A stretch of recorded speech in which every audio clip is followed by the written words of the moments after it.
नमस्कार, मैं सुबूही Khan eternal Hindu foundation की तरफ से आज एक बहुत इम्पॉर्टेंट टॉपिक पे आप सब लोगों से कुछ बात करने के लिए आई हूँ। जैसा कि हम सभी लोग जानते हैं कि कुछ सालों पहले तक हमारा भारत आर्यवर्त कहलाता था, सोने की चिड़िया कहलाता था। फिर आखिर ऐसी क्या सर्कमस्टांसेस रहीं, ऐसे क्या हालात रहे कि हमारा वो देश जो कि हर फील्ड में, हर एस्पेक्ट में पूरी दुनिया से बहुत आगे था, उसकी जो एक उन्नत और एक सक्षम और एक शाश्वत संस्कृति रही है, हमारी जो सनातन संस्कृति रही है, उसका डिक्लाइन हम लोगों ने पिछले कुछ सेंचुरीज में देखा है। उसकी क्या वजहें रही हैं वो हम लोगों को एज अ नेशन जानने की बहुत ज़रूरत है। सबसे पहले मैं आपसे ये बात करना चाहती हूँ कि देखिए, जो हमारी सनातन धर्म और सनातन संस्कृति का जो डिक्लाइन हुआ है उसके पीछे बहुत कारण रहे हैं। शास्त्रों को मिसइंटरप्रेट करके बताया गया है, हमें गलत इतिहास पढ़ाया गया है, हमें हमारी रूट्स से, हमारी संस्कृति से, हमारी जो एक हेरिटेज है, हमें हर उस चीज़ से step by step, brick by brick तोड़ा गया है। सारे एस्पेक्ट्स एक वीडियो में कवर करना पॉसिबल नहीं होगा, तो मैं एक इम्पॉर्टेंट एस्पेक्ट के बारे में आप लोगों से बात करना चाहती हूँ कि हमारी भारतीय सनातनी संस्कृति में जो मंदिरों का महत्व रहा है, मंदिर जो हम आज की जनरेशन्स जो हम मंदिरों को देखते हैं, हमारे लिए आजकल मंदिर सिर्फ मनोकामना पूर्ति करने का एक स्थान रह गया है कि हम लोग जाते हैं, हमारी कोई दुआ होती है, कोई मन्नत होती है तो या मनोकामना होती है तो हम वो मांगने के लिए भगवान के पास जाते हैं।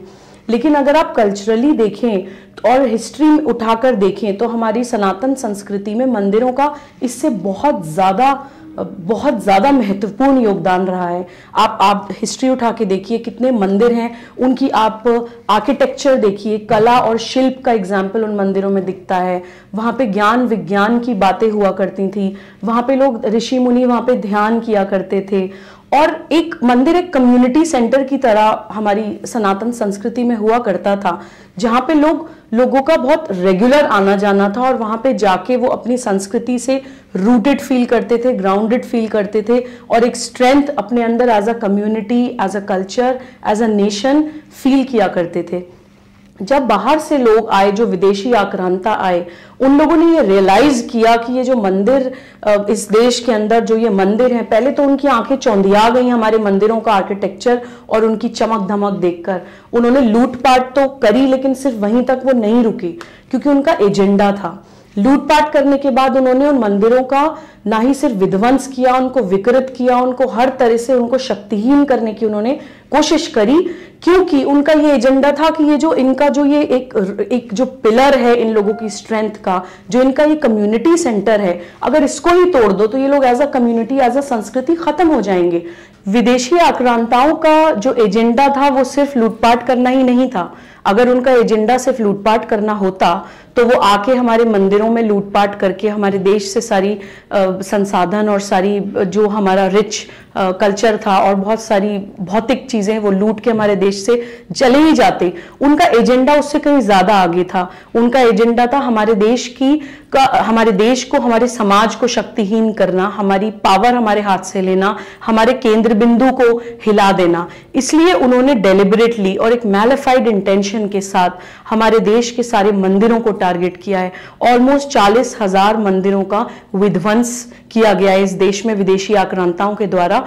एक एग्जाम्पल मैं आपको दे देती हूं। अब मंदिर तो छोड़िए, यूनिवर्सिटीज उन लोगों ने नहीं छोड़ी हैं, तो किस तरह की मानसिकता होगी। उनको ज्ञान परंपराएं खत्म करनी थी इस देश से, इस देश का फ्यूचर खराब करना था, इस देश की नस्लें खत्म करनी थी, इस देश की ग्रोथ प्रोस्पेक्टिव को खत्म करना था।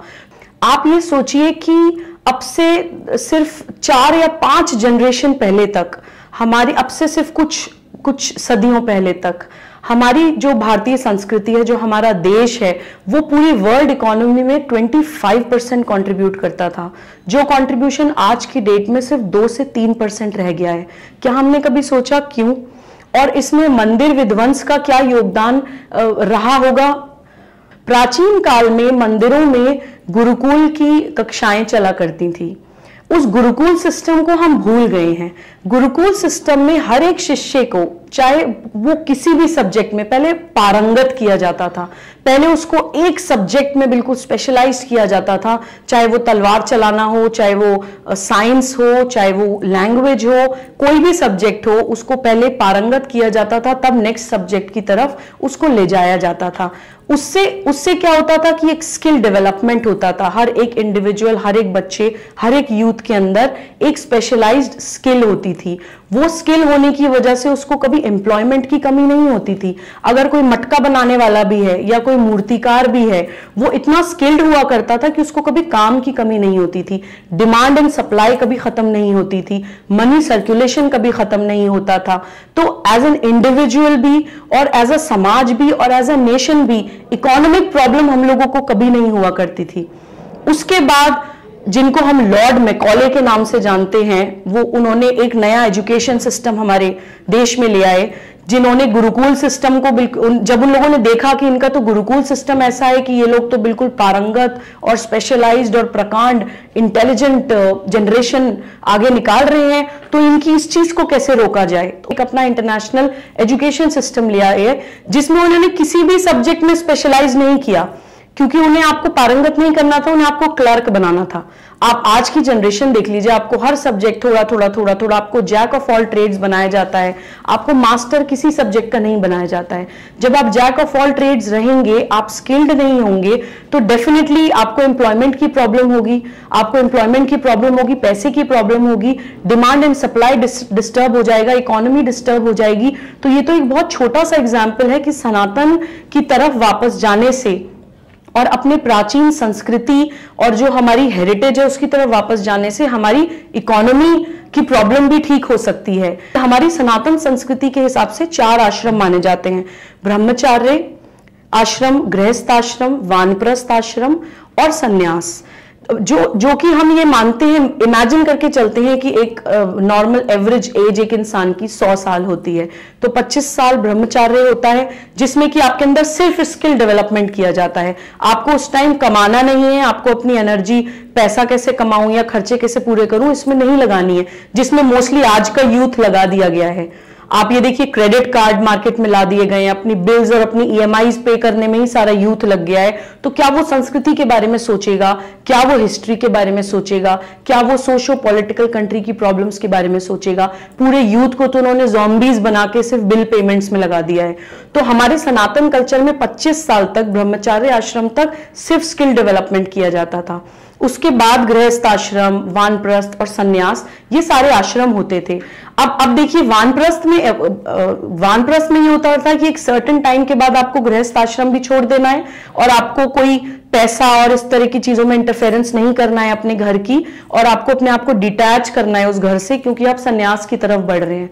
तो देखिए, छोड़ने की प्रवृत्ति, हम लोगों को जो छोड़ने की प्रवृत्ति है वो हमारा सनातन धर्म सिखाता था। सनातन धर्म में कभी धन संचय करना नहीं सिखाया गया, पैसे को कभी भी डिस्ट्रक्टिव यूज ऑफ मनी नहीं सिखाया गया। पैसा हमेशा सनातन धर्म में सर्कुलेट होता था। जब हम सनातन संस्कृति के हिसाब से चलते थे, मनी वॉज ऑलवेज सर्कुलेटेड, तो उसकी वजह से हमें कभी इकोनॉमिकल प्रॉब्लम तो इस देश में हुई ही नहीं। तो यही बात ये लोग विदेशी आक्रांताएं ये सब जान गए थे कि ये कहीं विश्व गुरु ना बन जाएं, इनकी सनातन संस्कृति कहीं पूरे विश्व में ना फैल जाए। अपने सिर्फ उस डर की वजह से इन लोगों ने डेलिबरेटली हमारे धर्म को, हमारी संस्कृति को step by step, brick by brick attack करा है। एक एग्जाम्पल मैं आपको देती हूं कि बख्तियार खिलजी ने नालंदा यूनिवर्सिटी जो जलाई, वहां पे तकरीबन 30 लाख किताबें थीं, जो कि बहुत ज्ञान विज्ञान की किताबों से और बहुत एडवांस्ड लिटरेचर से भरी पड़ी थी। तो आप ये सोचिए कि उन लोगों ने कितना डेलिबरेटली कैसे हमारे समाज को खत्म किया है। तो हमें उसी स्ट्रेंथ के साथ आगे बढ़ के स्टेप बाय स्टेप अपने उस संस्कृति को, अपने उस धर्म को वापस लौट के उसको शाश्वत रूप में लेकर जाना है। हम वो जली हुई किताबें तो वापस नहीं ला सकते, लेकिन जो चीजें हमारे पास अभी रिमेनिंग है, जो बहुत से ऐसे मंदिर हैं कि आप देखिए आइसोलेटेड हैं, हमारे आसपास कितने मंदिर होंगे, मेरे घर के आसपास कितने मंदिर होंगे, हम लोगों को पता भी नहीं है, हम जाते भी नहीं है। तो सबसे पहले हम उन मंदिरों पे अपनी जो अटेंशन है वो केंद्रित करें और टेम्पल सेंट्रिक एक्टिविटीज उन मंदिरों में करें और उन मंदिरों को एज अ कम्युनिटी सेंटर इस देश में सेटअप करें। ये हमारा स्टेप होना चाहिए और इटर्नल हिंदू फाउंडेशन ये एक प्लेटफॉर्म दे रहा है। इस कैंपेन के थ्रू हम लोगों ने ये शुरुआत करी है और एक्सपेक्टेड है कि हम लोग सब भारतीय मिलके इसमें, किसी भी पंथ के हो आप, ये सिर्फ मैं अपील हिंदुओं से नहीं कर रही हूं, आपको एज अ भारतीय अपनी संस्कृति को, और सनातन धर्म सबका है, ये मैं हमेशा बोलती हूं कि आप किसी भी पंथ को बिलोंग करते हो, मैं मुस्लिम परिवार में जन्मी हूं, आप मुसलमान हो, आप सिख हो, आप बौद्ध हो, आप क्रिश्चियन हो, आपका पंथ कोई भी हो सकता है, लेकिन धर्म सिर्फ एक है, सनातन है, जो कर्तव्य की बात करता है, जो सत्य की बात करता है, और उस सनातन धर्म की तक पहुंचने के ये सारे रास्ते हैं जो ये पंथ हैं। तो अपने अपने पंथों को मानते हुए हमें उस सनातन धर्म की रक्षा करनी है जो कि शाश्वत है, और जो एक इटर्नल हिंदू फाउंडेशन ने एक कैंपेन स्टार्ट करी है जिसका नाम है 2 घंटे मंदिर के नाम, हमारा मंदिर हमारा स्वाभिमान।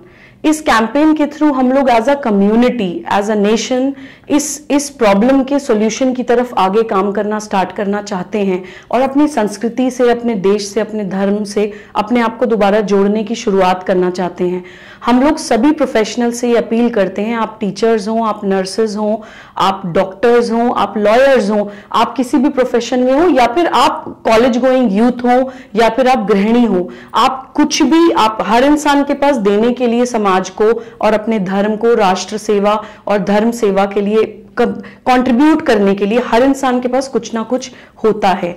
तो हम आपसे सिर्फ ये अपील करना चाहते हैं कि आप लोग कम से कम हफ्ते में 2 घंटा आपका जो भी लोकल टेंपल है, कोई भी लोकल टेंपल आपकी आस्था के अनुसार जिस मंदिर में भी आप जाना चाहें, उसको एक कम्युनिटी सेंटर के रूप में प्लीज स्थापित करने की कोशिश करें कि 2 घंटे आप वहां पे जाएं, वहां पे बैठें, वहां पे लोगों को, सपोज करें आप नर्स हैं तो आप 2 घंटे उस मंदिर में अवेलेबल रहेंगी, तो जो वहां के लोकल नीडी लोग हैं उनको भी पता रहेगा कि भाई यहाँ पे इस 2 आवर्स के स्लॉट में कोई नर्स आती हैं तो हम उनसे उनकी सर्विसेज ले सकते हैं, एक कनेक्टिविटी बढ़ेगी।